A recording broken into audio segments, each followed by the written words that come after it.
حضور کی ذمہ داری ہے حضور قرآن کی وضاحت فرمائیں، حضور کی ذمہ داری ہے قرآن کی ایکسپلینیشن دیں، حضور کی ذمہ داری ہے قرآن کی تفسیر کریں، تشریح کریں، توضیح کریں، قرآن پاک کی مکمل بات سمجھائیں، یہ حضور کی ذمہ داری ہے۔ آؤ اس آیت کو حضور نے ہمیں کیسے سمجھایا۔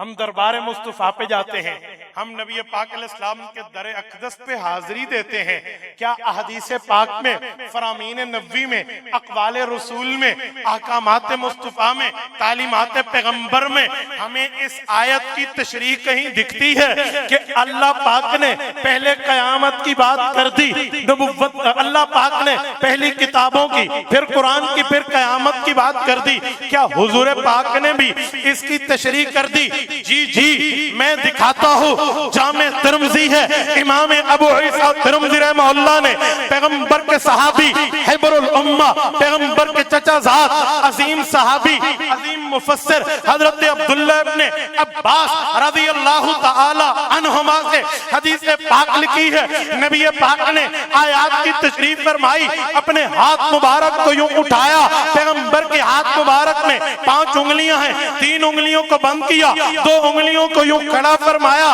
ادھر دیکھیے پیغمبر کریم نے یہ 2 انگلیاں کھڑی کی، ایک شہادت کی انگلی، ایک اس کی نیبر فنگر، اس کی پڑوسن انگلی، یوں 2 انگلیاں مبارک کو اٹھایا اور پیغمبر اسلام نے صحابہ کرام کو امت کو نظریہ دینے کی بات فرمائی، فرمایا اے لوگو آؤ سنو، تمہارا پیغمبر تمہیں کچھ بتا رہا، سمجھا رہا، کچھ بات دے رہا، آؤ صحابہ کے کان حضور کی زبان کی طرف متوجہ ہوئے، آقا نے فرمایا آنا والساعۃ کہاتین، اے لوگو جیسے یہ 2 انگلیاں ہیں، یہ انگلی ہے، یہ انگلی ہے، اسی طرح میں اور قیامت یوں اکٹھے بنا کے بھیجے گئے، پتہ چلا ان 2 انگلیوں کے درمیان کوئی نئی انگلی نہیں ہے، حضور اور قیامت کے درمیان نیا نبی نہیں،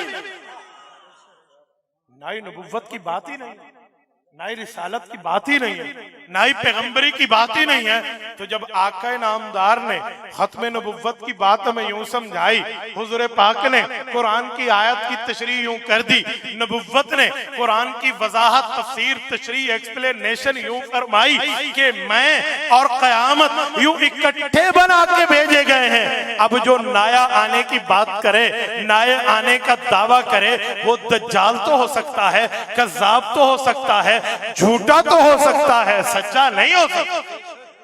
سچا ہو سکتا ہے، بولیے بلند آواز سے، کیا کوئی حضور کے بعد نبوت کا دعویٰ کرے سچا ہو سکتا ہے؟ آؤ میں ایک بات مزید سمجھاتا ہوں، توجہ توجہ توجہ، کان میری طرف متوجہ رہے۔ یہ ڈنڈے والے بھائی کو کہے ذرا 2 منٹ صبر کر لو بیٹا، آپ ذرا 2 منٹ ایک طرف ٹھہرے، توجہ۔ یار آپ پیچھے دیکھتے ہو، آپ کو میرے اوپر اعتبار نہیں ہے کہ وہاں کو ڈنڈے والا ہے، پھر پیچھے کیوں دیکھتے ہو؟ مجھے دیکھیں۔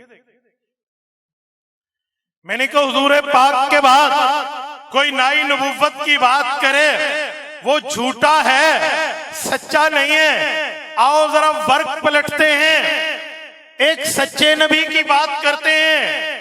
توجہ توجہ، میں آپ کا ذہن جہاں لے جانے لگا ہوں شاید ابھی تک عوام کا نہ پہنچو۔ ایک سچے نبی کی بات کرتے ہیں، اس سچے کی جس کی ماں کو قرآن نے امہ صدیقہ کہہ کے سچی کہا ہے، اس نبی کی بات کرتے ہیں جس نبی کی ماں کو بھی قرآن نے صدیقہ کہا ہے، اس نبی کی بات کرتے ہیں جس نبی کے اور اس کی اماں کے کھانے پینے کے ذکر کو قرآن نے بیان کیا ہے۔ کانا یاکلان الطعام، ان کے کھانے پینے کی بات کی ہے۔ آؤ اس سچے کی بات کرتے ہیں جس کے لیے سورت نمبر 19 سورت مریم رکوع نمبر 2 میں وَاذْكُرْ فِي الْكِتَابِ مَرْيَمَ إِذِ انتَبَذَتْ مِنْ أَهْلِهَا مَكَانًا شَرْقِيًّا فَاتَّخَذَتْ مِنْ دُونِهِمْ حِجَابًا فَأَرْسَلْنَا إِلَيْهَا رُوحَنَا فَتَمَثَّلَ لَهَا بَشَرًا سَوِيًّا۔ یہ آیات اتاری، رب نے حضور کو فرمایا اے پیغمبر آپ اپنی زبان سے اس سچے بندے کی بات صحابہ کو سنائیں۔ میں اس سچے کی بات کرنے لگا ہوں جس پر کتاب انجیل اتری، عیسیٰ بن مریم علیہم اس سچے کی بات کرتا ہوں۔ آخری زمانہ میں حضور نے فرمایا وہ بھی تشریف لائیں گے، فرمایا لَيَنزِلَنَّ ابن مریم فیکم، تم میں وہ سچی کا بیٹا سچا حضرت عیسیٰ علیہ السلام آئیں گے۔ یا رسول اللہ کیا کریں گے؟ فرمایا جب زمین پہ آئیں گے امام و حکمہ امت کی قیادت کریں گے، وَلَا يَقْتُلَنَّ الْخِنْزِيرَ یہودیت مٹا دیں گے، وَلَا يَكْسِرَنَّ الصَّلِيبَ عیسائیت توڑ کے رکھ دیں گے، وَلَا يُعْرَضَنَّ عَلَيْهِ الْمَالُ فَلَا يَقْبَلَنَّهُ مال پیش ہوگا انکار کر دیں گے، ثُمَّ لَيَأْتِيَنَّ عَلَى قَبْرِ پھر میری قبر پہ آئیں گے حج اور عمرہ کر کے، فَقَالَ يَا محمد صلی اللہ علیہ وسلم میری قبر پہ مجھے سلام کریں گے، لَأُجِيبَنَّهُ اللہ کی دی ہوئی طاقت سے میں عیسیٰ علیہ السلام کے سلام کا جواب دوں۔ میں اس سچے کی بات کر رہا ہوں، یہ نبی آئیں گے۔ اچھا تو جب آئیں گے سچے نبی ہوں گے، حضور کے بعد آئیں گے، کیوں؟ یقتل الدجال، انہوں نے دجال کو قتل کرنا ہے۔ کس پلیس پہ؟ علی باب لد، اسرائیل کا سٹی لد، اس شہر کے ایئرپورٹ پہ اس کو فنار کرنا ہے، مارنا ہے، انہوں نے آنا ہے۔ اچھا یہ تو سچے نبی، ان پہ تو کتاب اتری، اللہ ان کا تو اپنا کلمہ ہے لا الہ الا اللہ عیسیٰ روح اللہ، یہ حضور کے بعد آئیں گے۔ اچھا چلو جھوٹا نہیں آ سکتا کہ دعویٰ کرے، سچا نبی تو آ رہا، اپنے سچے کلمے والا، سچی کتاب والا، سچے دین والا وہ آ رہا، کیا اسے اجازت ہے وہ اپنے کلمے کی دعوت دے، اپنی کتاب پہ عمل کی دعوت دے، نبوت عیسوی کی بات کرے؟ فرمایا جی نہیں، سچا نبی آئے گا، سچی کتاب والا، سچے کلمے والا، سچے دین والا، سچی نبوت والا، سچی رسالت والا، سچی پیغمبری والا، سچے مذہب والا، سچے کلمے والا، لیکن اسے بھی ختم نبوت کی وجہ سے نبوت کے اعلان کی ضرورت نہیں ہے، حضور کے اتباع کا معاملہ۔ وہ جب سچا رہا ہے وہ اپنے کلمے کی دعوت نہیں دے رہا، سچا آ رہا ہے وہ اپنی کتاب کی دعوت نہیں دے رہا، سچا آ رہا ہے اپنے مذہب کی وہ بات نہیں کرتا، کیونکہ ختم نبوت ہو چکی ہے اور اس نبی کا کام تو صرف دجال کو مارنا تھا، اسی لیے ان کو بھیجا۔ جب سچا، سچی کتاب، سچی نسب، سچے کلمے، سچے دین والا، سچی نبوت والا حضور کے بعد اپنا کلمہ نہیں چلا سکتا تو مرزا گندی نالی کا گندا کیڑا کیسے چلا سکتا؟ اس کی بات کیسے ہو سکتی ہے؟ اس کے معاملات کیسے ہو سکتے ہیں؟ حضور کے بعد سچے کے لیے گنجائش، اسپیس، معاملہ، پرمیشن، اجازت اے نہیں ہے کہ وہ اپنے کلمے کی دعوت دیں، وہ کلمہ مصطفیٰ کا پڑھیں گے، وہ قرآن مصطفیٰ کا مانیں گے، وہ مذہب مصطفیٰ کا مانیں گے، وہ امتی کے طور پہ آئیں گے، اپنا کام کر کے تشریف لے جائیں گے۔ وہ سچی کتاب والا اپنی وحی نہیں سنا سکتا تو مرزا تو ہے ہی، یہ تو ہے ہی فیک، یہ تو ہے ہی ڈھونگ، یہ تو ہے ہی دو نمبر۔ اس کو کہاں سے پرمیشن ملی؟ اس کو کہاں سے اجازت ملی؟ ایسا کچھ نہیں ہو سکتا جیسا ان لوگوں نے سوچا ہے۔ میرے نبی کی ختم نبوت پہ مہر اللہ نے لگائی ہے اور خدا کا آرڈر، لوہے کا گارڈر کسی کا باپ بھی اس کو نہیں توڑ سکتا۔ تو اللہ کا معاملہ، یہ تو رب العزت کے معاملات ہیں، اسے کس بنیاد پہ چیلنج کیا جا سکتا ہے یا اس کا انکار کیا جا سکتا ہے؟ اور میرے ساتھیوں توجہ رکھنا، میں نے آپ کی خدمت میں اہمیت کی بات بھی کی، آیت کی بات بھی کی، احادیث کی بات بھی کی اور سچے نبی کی آمد پہ حضور کی اتباع، چاروں باتیں کی۔ آؤ میں پانچویں اور آخری بات کی طرف آپ کو متوجہ کرنے لگا ہوں۔ توجہ میرے دوستو، اس وقت اگرچہ عارضی جنگ بندی ہو چکی ہے فلسطین اور اسرائیل کے معاملے میں، اگرچہ عارضی جنگ بندی ہے، لیکن کچھ باتیں ہیں جو ہماری امت کو سمجھنی چاہیے، ہماری عوام کو سمجھنی چاہیے، بیسک پوائنٹس۔ ہم سے لوگ پوچھتے ہیں مولانا انڈیا کافر ملک ہے، وہ امریکہ کافر ملک ہے، برطانیہ کافر ملک ہے، پاکستان نے انہیں تو ایکسپٹ کیا ہوا ہے، تو اسرائیل کافر ملک ہے، اسے ایکسپٹ کرنے میں کیا حرج ہے؟ یہ ہم سے نیو جنریشن سوال کرتے ہیں۔ کالج یونیورسٹی سے ہمارے دوست آئے ہوئے وہ پوچھتے ہیں کہ یار اسرائیل کو تسلیم کرنے میں کیا حرج ہے؟ سنیں، باقی دلائل اپنی جگہ کہ قائد اعظم نے اس کو اس دھرتی پہ ناجائز بچہ کہا ہے، مسلمانوں کے سینے پہ خنجر کہا ہے، باقی اپنی جگہ، لیکن کیا آپ کو اسرائیل بننے کی ہسٹری پتہ ہے؟ تو جب ہم یہ سوال کرتے ہیں تو وہ بیچارے سمجھتے ہیں کہ پتہ نہیں ہے، ایت سنو نہیں پتہ۔ تو جب آپ کو یہ نہیں پتا تو آپ کس بیس پر یہ ڈیسیژن لے رہے ہیں کہ ہمیں تسلیم کر لینا چاہیے؟ آؤ میں آپ کے سامنے نوجوانوں اسرائیل بننے کی ہسٹری پیش کرتا ہوں۔ جس طرح قادیانیت نبوت اسلام کے سینے میں گویا خنجر ہے، ایسے اسرائیل اس دھرتی پہ امت مسلمہ کے سینے میں خنجر ہے۔ قادیانیوں نے جو اپنا ربوہ یہاں بنایا، آپ کو پتہ ہے اس ربوے میں انہیں اپنی جنت بنا رکھی ہے۔ آپ تو بڑے حیران ہوں گے، ایسے تو ہمارے اکابر نے نام نہیں بدلا، ایسے تو ربوہ کو چناب نگر نہیں کہا، وہاں اپنی جنت بنا رکھی ہے، ادھر ان کی حوریں گھومتی ہیں، ادھر ان کے غلمان ہیں، ذرا جا کے تو دیکھو، پورے معاملات ہیں۔ تو یہ ساری ترتیبیں ہیں، ایسے ہی اسرائیل کو معرض وجود میں لایا گیا۔ پتہ ہے کیسے؟ یہ جو سیکنڈ ورلڈ وار تھی، دوسری جنگ عظیم کے بعد جب برطانیہ نے بہت سے ممالک پہ قبضہ کیا ہوا تھا، تو یہ جگہ اس پر بھی برطانیہ ناجائز قابض تھا۔ جرمنی سے یہودی جب مار کھا کے نکلے وہاں سے، یہ کچھ بچے کچے، تو یہ اس وقت فلسطین کے علاقے میں آئے کہ دیکھو ہم یہودی ہیں، ہم تورات کے پیروکار ہیں، اور ہمارے پیغمبر یہودی کہہ رہے ہیں، حضرت موسیٰ علیہ السلام، حضرت ہارون علیہ السلام، حضرت داؤد علیہ السلام، حضرت یحییٰ علیہ السلام، حضرت زکریا علیہ السلام وغیرہ ہم، ان سب کا معاملہ اسی بیت المقدس کی سرزمین سے ہے۔ تو ہمیں اگر یہاں رہنے کے لیے مکان دے دی جائیں تو ہم 2-4 گھر اپنی کالونی بنا کے اپنی جگہ میں رہیں گے، تاکہ ہم اپنے نبیوں کے مقدسات کو دیکھ سکیں، ان کی زیارت کر سکیں۔ اور پھر مسلمانان فلسطین کو حضرت عمر کے دور کا رضی اللہ عنہ وہ معاہدہ یاد کرانے لگے کہ آپ کو تو پتا ہے آپ کے خلیفہ دوم حضرت عمر نے اجازت دی تھی کہ یہودی یہاں آ کے زیارت تو کر سکتے ہیں، بیت المقدس تو ہم سب کا ہے، حضرت داؤد علیہ السلام نے بنایا ہے، حضرت سلیمان علیہ السلام نے بنایا، اس طرح کی باتیں۔ تو ٹھیک ہے بھائی آپ زمین لے لیں، یہ باتیں اس وقت عرب علماء میں اور علماء دیوبند میں ایک اختلاف پیدا ہوا۔ عرب علماء نے فتویٰ دیا کہ اگر یہودی یہاں ماتحت رہنا چاہتے تو انہیں زمین بیت المقدس کے قریب کی بیچ دی جائے، خیر ہے اگر کوئی کنال 2 کنال ایک یہودی لینا چاہتے ہیں، کوئی پلاٹ لینا چاہتے ہیں، دے دیں۔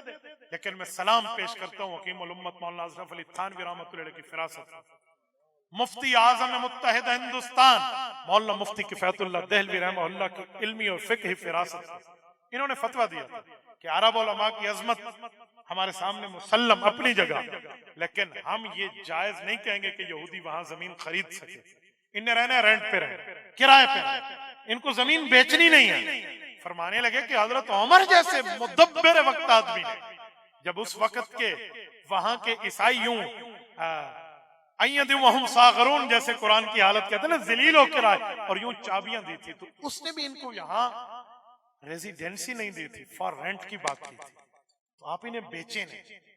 لیکن عرب علماء کہنے لگے یار بیچارے ہیں، ذلیل ہو کے آئے ہیں، کیا ان سے کرایہ لینا، ایک ہی دفعہ بیچ دو، خیر رہیں گے، زیارت ہی کریں گے، کون سا مسئلہ۔ تو انہوں نے جگہ خریدنی اور بیچنی شروع کر دی، انہوں نے کچھ جگہ لے لی اور اس پہ کالونیاں، ٹاؤن شپ یہ قائم کر لیا۔ یہ دوسری جنگ عظیم کے بعد چلتا رہا، چلتا۔ اس دوران تحریک چلی، تحریک پاکستان کی، وہ کہتے تھے نا لے کے رہیں گے پاکستان اور بٹ کے رہے گا ہندوستان، ہندوستان سے پاکستان نکلا، معرض وجود میں آیا۔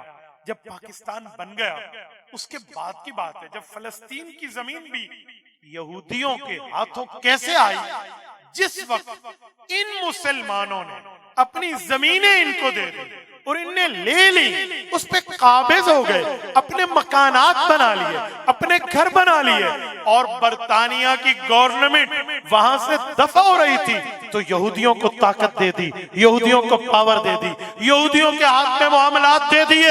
اور ہوا یہ کہ جب برطانیہ جا رہا تھا تو اسلحہ اور سب کچھ ان یہودیوں کو دیا. ایک ہی رات میں ابھی قائد اعظم محمد علی جناح زندہ تھے, ان کی وفات حضرت حیات نہیں ہوئی تھی. علامہ شبیر احمد عثمانی جیسا بانیان پاکستان میں کا ہم نام موجود تھے اور بڑے بڑے حضرات اس وقت موجود تھے.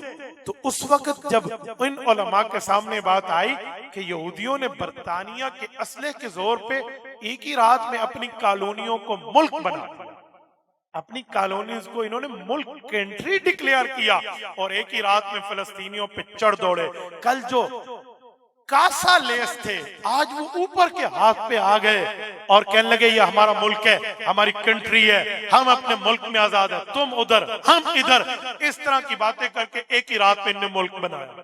تو قائد اعظم کی سوچ دیکھیں نا, اس وقت انہوں نے جو ڈیسیژن لیا تھا نا کہ یہ سرزمین فلسطین پہ ایک ناجائز بچہ ہے, پاکستان اسے کبھی تسلیم نہیں کرے.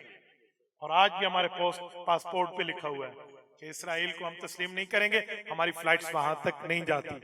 میرا نوجوان مجھے کہتا ہے کہ تسلیم کر لیں تو کیا حرج ہے. بھائی یوں کنٹری کریٹ ہوتے ہیں, یوں ملک بنتے ہیں, یوں ملک بنا کرتے ہیں کہ میں آپ کے پاس آؤں اور آپ سے زمین خریدوں اور کل اس کو ملک بنا دوں. یوں اسرائیل مہاراز وجود میں آیا.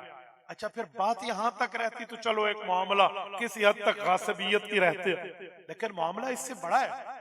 وہ بیت المقدس کو گرانے کے ارادے سے آئے ہیں, وہ ہیکل سلیمانی کی تعمیر کے معاملات کو لے کر آئے ہیں, اور وہ ہیکل اس جگہ بھی نہیں ہے جس جگہ کی بات کر رہے ہیں. اس کی اگر ہسٹری دیکھا جائے تو یہاں بھی ان کا دعویٰ جھوٹا نکلتا ہے, ایک تفصیلی بات ہے. لیکن میں نے آپ کے سامنے بنیاد یہ رکھی ہے کہ نوجوانوں آپ یہ نہیں کہہ سکتے کہ کافر ملک امریکہ اور ہندوستان بھی اسے تسلیم کیا تو اسے بھی کر لیں. جی نہیں, یہ غاصب لوگ ہیں, یہ دوسرے کے حق پہ ڈاکو ہیں, یہ تھیف ہیں, چور ہیں, انہوں نے سینہ زوری سے اس زمین پہ قبضہ کیا ہے. تو فلسطینی آج صرف اپنی زمین کی آزادی کی جنگ نہیں لڑ رہے ہیں, وہ لوگ اس مسجد کی حفاظت کی جنگ لڑ رہے ہیں جس مسجد پر آپ کا بھی حق ہے, ہمارا. اور اس مسجد میں وہ عبادت ہوئی ہے جو عبادت سورج جب تک پیدا ہوا ہے, اور جب یہ سورج اذا الشمس کورت میں جا کے ختم ہو جائے گا قیامت میں, تب تک نہ اس سے پہلے ایسی عبادت ہوئی نہ اس کے بعد ایسی عبادت ہوئی. وہ عبادت یہ ہے کہ وہاں وہ نماز پڑھی گئی ہے جہاں امام بھی نبی ہے, مقتدی بھی نبی, وہ نماز پڑھی. میرے دوستو اس جگہ کی وہ حفاظت کے لیے بیٹھے. آج ہم لوگ حق تو یہ تھا کہ کندھے سے کندھا ملا کے, قدم سے قدم ملا کے ہم ان بھائیوں کے ساتھ ٹھہرے ہوتے. ناراض نہ ہونا, ہم بغیرتی کا گھونٹ پی چکے, ہم اقوام متحدہ کی سرحد کی پابندیوں میں بیٹھے ہیں, ہم نہیں جا سکتے. کہ ملکوں کا کام ہوتا ہے, ملک کی فورسز کا کام ہوتا ہے, حکمرانوں کا کام ہوتا ہے, وہ نہیں جا رہے, خدا کو وہی جواب دیں گے. لیکن جتنی طاقت ہماری ہم اتنا بولیں گے. ہم جو کر سکتے ہیں ہمیں وہ کرنا چاہیے. ہم معاشی طور پہ فلسطین کے حق میں اسرائیل کا بائیکاٹ کر سکتے ہیں. مسلمانوں آج یہ کام ہمیں کرنا ہوگا. اور میں سلام پیش کرتا ہوں اپنے دوستوں کو جنہوں نے بائیکاٹ کیا ہے, اور بڑے بڑے برانڈ کی گردنوں میں جہاں سریا ہوتا تھا آج وہ فلیکسیبل بن چکے ہیں. آپ نے کبھی سنا ہے کہ پیپسی آپ کو خریدنے پہ عمرے پہ بھیجے؟ ہاں, آج وہ اوپر فلسطین لکھے. آپ نے سوچا کبھی بھی نہیں ہو سکتا. ایک بندے نے بڑی اچھی بات کی, اس نے کہا جی آپ کمانڈر ابو عبیدہ کی تصویر بھی اس پہ شائع کر دو, ہم پھر بھی تمہارا بائیکاٹ جاری رکھیں گے. نے کہا عجیب معاملہ. یاد رکھیں نیسلے کے پانی کے علاوہ بھی پانی پیا جا سکتا ہے. ایکوا فینا پہ لعنت بھیجیں, یہ بھی پیپسی کی کمپنی ہے. اسی طرح یہ پیپسی ہے, یہ کوک ہے, یہ سیون اپ ہے, یہ مرنڈا ہے, یہ ڈیو ہے.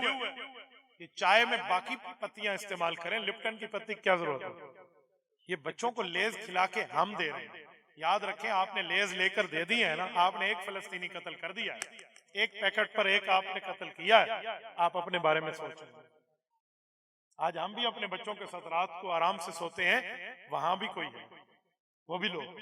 میں اللہ کی قسم بات کروں تو شاید کوئی آنکھ نہ ہو جو بھر نہ جائے, لیکن میں کہاں تک آپ کے سامنے جملہ کہوں, ہمیں اسرائیلی مصنوعات اور قادیانی مصنوعات کا بائیکاٹ کرنا ہوگا. کریں گے یا نہیں؟ جتنے ساتھی بیٹھے یہ فرشتے لکھ رہے ہیں، آپ ہاتھ اٹھا رہے ہیں، کریں گے؟ جتنے دوست بیٹھے ہیں اسرائیلی مصنوعات کا بائیکاٹ کرو گے؟ اس کے لیے مہم چلاؤ گے؟ اس کے لیے بات کرو گے؟ ایک ایک جگہ اس کے لیے پوسٹ کر کے بات کر کے اس معاملے کے تک پہنچو گے؟ جزاکم اللہ۔ اور اس پر پلان بی بھی ہے۔ پلان بی یہ ہے کہ ہر اس دکاندار کا بائیکاٹ کریں گے جو آج بھی اسرائیلی مصنوعات کو بیچ رہا ہے، جو آج بھی قادیانی مصنوعات کو بیچ رہا ہے۔ جب ہم نے بتا دیا، ایک بات ننگیوں کے سامنے آ گئی، کھل کے معاملہ آ گیا، انہو عدو مبین کا معاملہ سامنے ہے، اس کے باوجود بھی تم ان کی چیزیں بیچتے ہو۔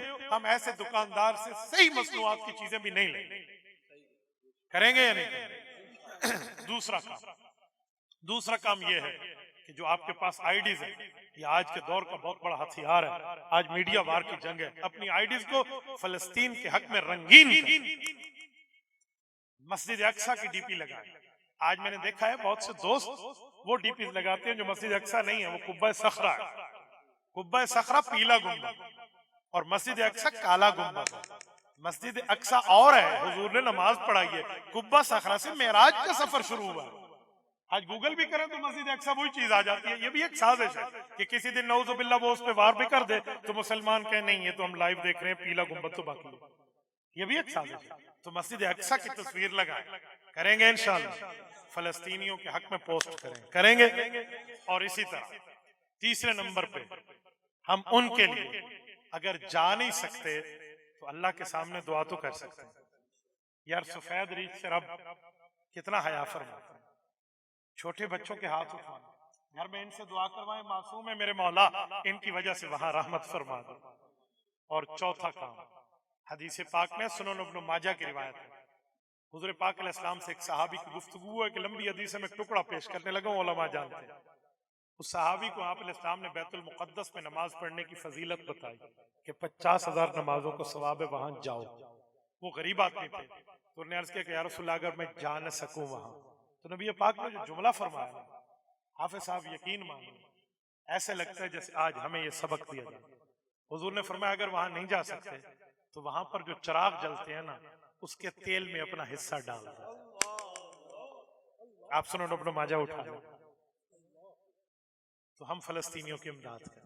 میں کوئی آپ کو فورم نہیں دے رہا کہ میرے فورم سے کریں، جو فورم آپ کو اتھنٹک لگتا ہے اسی سے دیں۔ شیخ الاسلام دامت برکاتہم کا فورم بھی موجود ہے، اور قائد ملت اسلامیہ حضرت مولانا فضل الرحمان دامت برکاتہم کا معاملہ بھی سب کے سامنے۔ 1 ارب 76 کروڑ روپے کی پہلی قسط جا کے ان کو دی حضرت مولانا فضل الرحمان نے۔ 1 ارب 76 کروڑ میں صفریں کتنی آتی ہیں، جس کو صفر بھی نہیں پتا وہ بھی قائد محترم پہ بک بک کر رہا ہے، جس کو اتنا بھی نہیں پتا کہ 1 ارب 76 کروڑ میں صفر کتنی آتی ہے۔ یہ تمہارا عقل، یہ تمہاری دانش، یہ تمہاری سوچ، یہ تمہاری عقل کا لیول، اور تم بات کرتے ہو اس پر جس کے پیچھے لاکھوں علماء ہاتھ باندھ کے ٹھہرے۔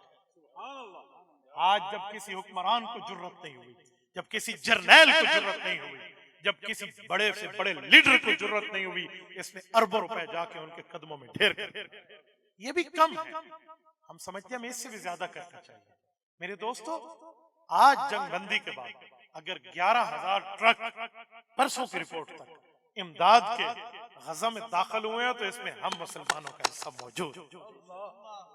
کتنا بڑا اللہ کا کرم ہے۔ ہم نہیں جا سکتے وہاں، حصہ تو بھیج سکتے، تو اب دوسری قسط بھی جانیں۔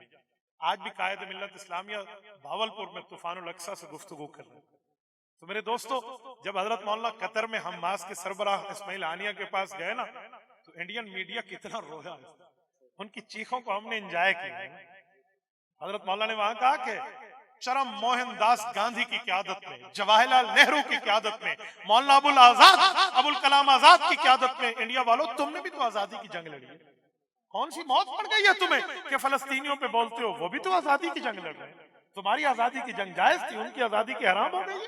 یوں نہیں چلے، باؤ کا تجرو و بائی لا تجر، یوں نہیں چلے گا۔ اس کا عوامی ترجمہ ہے تیرے 10 روپے اصلی ہیں اور میرے نقلی ہیں، یوں نہیں ہو سکتے۔ تو یہ کس بنیاد پہ آپ کریں؟ تو ہمیں وہاں پر حصہ ملانا چاہیے، کریں گے نا انشاءاللہ۔